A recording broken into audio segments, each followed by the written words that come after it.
Alam mo ba na ang clock sa Belfry Tower of Bruca ay ticking na for over 600 years and counting? And declared din ito as UNESCO World Heritage Site in year 2000.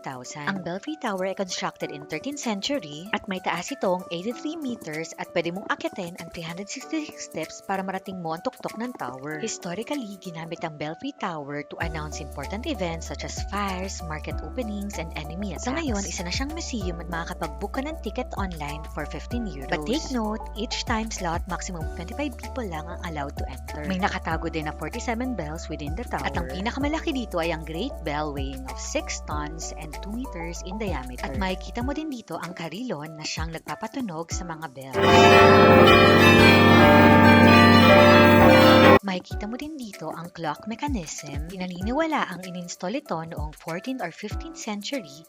So kung susumahin, over 600 years ng ticking ang clock ng Belfry Tower. At syempre, ang isa sa pinakamagandang makikita mo dito ay ang view ng Bruca. At makikita mo din on bird's eye view ang iconic landmarks such as Croix de Mar, Basilica of Holy Blood, and Church of Our Lady. Makikita nyo din ang picturesque canals and scenic rooftops and old buildings in the city. On a clear day, pati yung surrounding countryside, visible din siya sa tuktok ng tower. May makikita din kayong naka-engrave na name ng city and country. At nakalagay dito ang distance and kilometer kung gaano kalayo itong place na ito from Bruca. So ayun lang guys, share ko lang kung ano yung makikita nyo sa loob ng Belfry Tower. And kwentuhan na lang tayo ulit sa next video. Stay curious! Kamitsi! Signing off! Aha!